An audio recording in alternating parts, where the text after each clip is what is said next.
Apple is red and banana is yellow. तो आप माई को रिलेट कर सकते हैं मेथिल ऑरेंज से और रेड को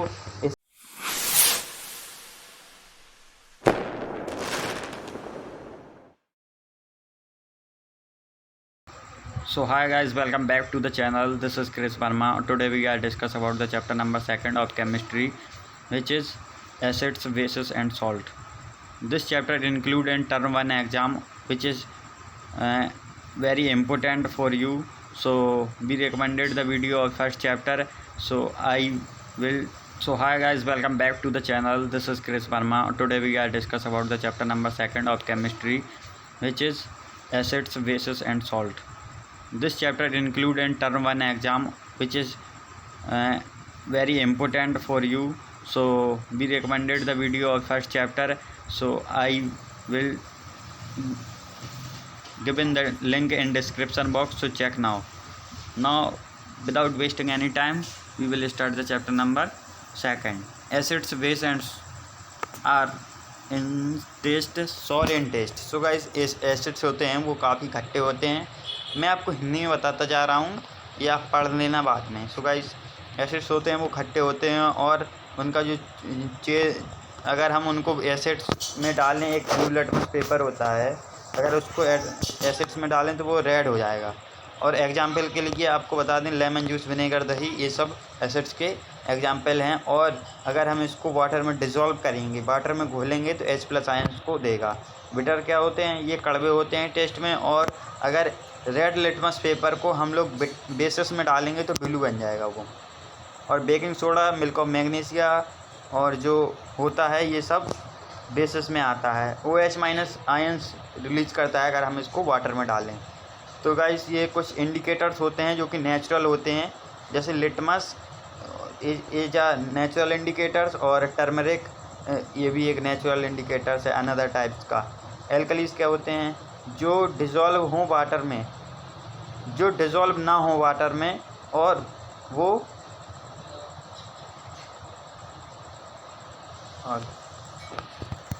जो सभी बेसेस हैं वो डिज़ोल्व नहीं होते हैं वाटर में, लेकिन एल्कलीज होता है वो डिज़ोल्व हो जाता है। और ये छूने में काफ़ी सॉफ्ट यानी कि सॉफ्ट होता है और कड़वा भी होता है, और ये ख़राब भी कर देता है किसी मेटल्स को। गाइस, इसमें ये लिखा है कि अगर आप उसको छुएंगे तो आपको हार्म भी कर सकता है, जैसे कि सोडियम हाइड्रोक्साइड है, पोटेशियम, ये सब एग्जाम्पल हैं एल्कलीज के, जो कि calcium hydroxide etcetera. Chemical properties of acids and bases. Acids plus metals, अगर एसिड्स को हम मेटल्स से मिलाएंगे तो सॉल्ट और हाइड्रोजन गैस देगा, जैसे HCl + Zn। तो Zn एक मेटल है और हम एसिड एक बहुत ही स्ट्रॉन्ग एसिड है। तो गाइस, इसको मिलाएंगे तो ZnCl2 और H2 रिलीज़ हो जाएगा। ऐसे ही एसिड्स प्लस मेटल ऑक्साइड। अब आप एक बात को याद रखना, ऑक्साइड लग गया यानी कि इधर हो जाएगा, तो आप ऐसे भी याद करते सकते हैं, जैसे मेटल्स था तो H2 बन रहा था, अब ऑक्साइड हो गया तो इधर जाहिर सी बात है वो लग जाएगा, तो गाइस ये वाटर बना देगा। तो गाइस, अगर एसिड्स को मेटल्स से मिलाएंगे तो वो सॉल्ट और वाटर बनाएगा। और ClCO ये बेस होता है guys. Acids plus base carbon metals, carbonate and bicarbonate. Salt plus water plus CO2।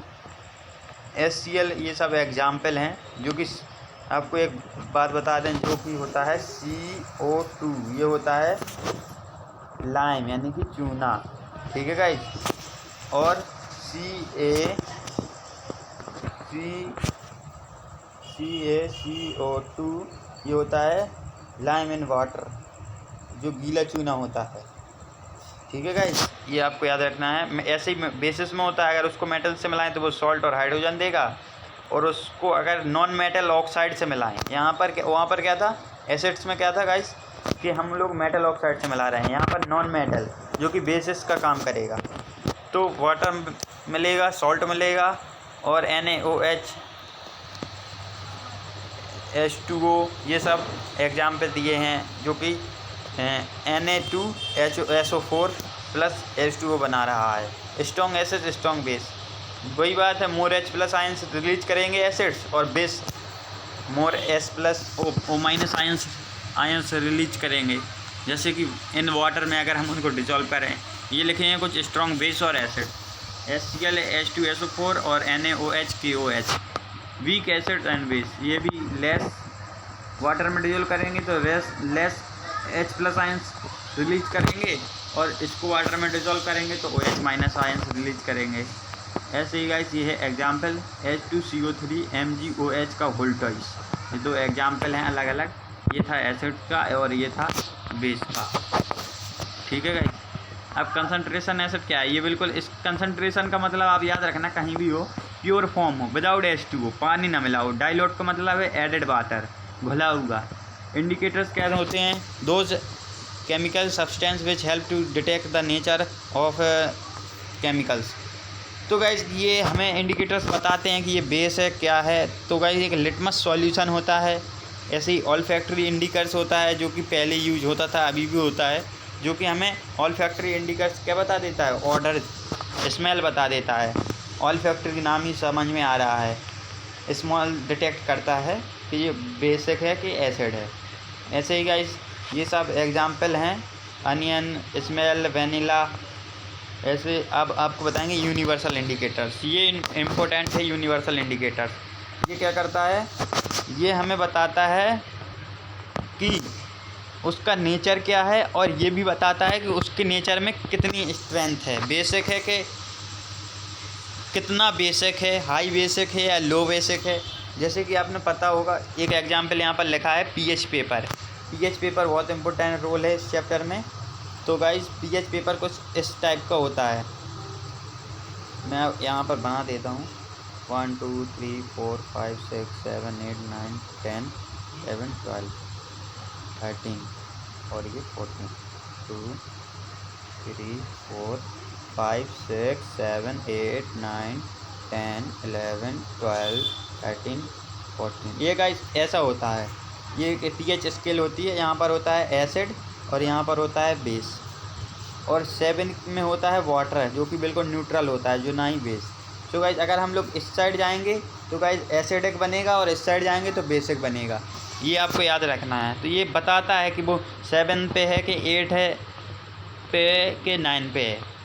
ऐसे ही ये गाइस कुछ इंडिकेटर्स दिए हैं जो कैसे चेंज होते हैं, पढ़ लेना आप, बहुत ही इम्पोर्टेंट है। और मैंने ये वाला याद रखना, मिथाइल ऑरेंज जो कि रेड होता है बेस में, एसिड्स में सॉरी, और बेस में येलो होता है। इसका लर्निंग मैंने एक लिखा था यहाँ पर, माई Apple is red and banana is yellow. तो आप माई को रिलेट कर सकते हैं मिथाइल ऑरेंज से, और रेड को इससे, येलो को इससे, बी को कर सकते हैं बेस से ऊपर है, और एप्पल ए को कर सकते हैं एसिड्स से। तो गाइस ये याद रखना, important of pH in everyday life. So guys मैं आपको बता देता हूँ, हमारी जो लाइफ होती है उसमें हमारा जो बॉडी का होता है वो 7 से 7.8 होता है पीएच वैल्यू, यानी कि न्यूट्रल से थोड़ा बेसिक। और ऐसे ही कुछ हमारी रेंज होती हैं, उसी में हम लोग जी सकते हैं। अब 5.6 रेनफॉल हो जाए पीएच वैल्यू में, तो गाइस उसको हम लोग क्या, रेन हो जाए तो उसको हम लोग क्या कह सकते हैं कि वो एक एसिडिक रेन है। यहाँ पर लिखा है, वही लिखा है। अगर हमारे टीथ का जो एसिड्स हो जाए, हमारे टीथ्स में ज़्यादा एसिड्स, जैसे आपको पता है खाना आना खाते हैं, सुबह उठते हैं तो थोड़ा बहुत एसिडिक रहता है, और अगर वो 5.5 हो गया जो कि थोड़ा एसिड होता है, 7 के इस साइड एसिड होता है और 7 के राइट साइड बेस, तो गाइस 5.5 हो गया तो हम लोगों को टूथ डे के माना जाता है। तो गाइस वही लिखा है, जैसे कि हम लोगों को के पेट में अगर एसिडिटी हो तो हम लोग मिल्क और मैग्नीशिया का यूज करते हैं, जो कि अगर आपको ये भी पूछ सकता है कि बेस को और क्या कहते हैं, तो एंटासिड, जो कि एसिड का अकेला होता है। ठीक है गाइस। ऐसे न्यूट्रलाइजेशन क्या होता है, एसिड्स बेस दोनों एक दूसरे को रिएक्ट करेंगे और सॉल्ट और वाटर बनेगा। Strong acid, strong base. अगर स्ट्रॉन्ग एसिड को हम स्ट्रॉन्ग बेस से रिलेट करेंगे तो NaCl और H2O बनेगा, जो कि वाटर है, और स्ट्रॉन्ग एसिड को वीक बेस से करेंगे तो एसिडिक बनेगा। ये स्ट्रॉन्ग है तो ये ज़्यादा इफेक्ट करेगा इस पर, तो ये एसिडिक बनेगा। और ये वीक एसिड है तो स्ट्रॉन्ग एसिड इस पर इफेक्ट करेगा तो ये बेसिक बनेगा, नमक। वाटर तो वाटर ही रहेगा। कॉमन सॉल्ट NaCl आपको पता ही होगा। प्रोसेस में क्या होता है कि जो Cl होता है, Cl माइनस Na जाता है कैथोड के साथ और Cl माइनस जाता है एनोड के साथ। ठीक है गाइस। ये guys at cathode at anode NaOH। तो गाइस ये आप ये देख लो, वाटर ट्रीटमेंट। ठीक है, और वाटर ट्रीटमेंट, और इसको हम लोग देख सकते हैं स्विमिंग पूल, PVC, ये सब यूज होता है इसका एनोड में। जो Cl2 होता है और NaOH में ये सब पेपर मेकिंग, आर्टिफिशियल इंडस्ट्रीज़ में सोप्स बनाने में। और इस कैथोड का यूज होता है fuel, margarine and ammonia for fertiliser. जो हाइड्रोक्लोरिक एसिड जो कि HCl होता है हमारे पेट में पाया जाता है, आपको पता हो, जो कि बहुत ख़तरनाक होता है। ब्लीच होता है जो हाउस होल्ड यानी घरेलू कामों के लिए, साफ़ करने के लिए बर्तन। ब्लीचिंग पाउडर क्या होता है, कैल्शियम ऑक्सीक्लोराइड जो कि होता है CaOCl2 फार्मूला होता है इसका। तो अगर आप इस वीडियो के ये नोट्स डाउनलोड करना चाहते हो तो डिस्क्रिप्शन बॉक्स में हमारे टेलीग्राम ग्रुप की लिंक है, तो आप उसको ज्वाइन कर लेना, वहाँ पर इसकी PDF मिल जाएगी, तो अच्छे से लिख लेना। बहुत इंपॉर्टेंट हैंड रिटन नोट्स हैं, मैंने एक एक चैप्टर को, पेज को अच्छे से देख के बनाया है, तो आप लोग ज़रूर देखना। बेकिंग सोडा जो कि होता है किसमें, क्या फार्मूला होता है इसका, NaHCO3। और इसका यूज क्या होता है, जैसे bleaching, cotton, lines, textile industries में इसका यूज होता है ब्लीचिंग पाउडर का।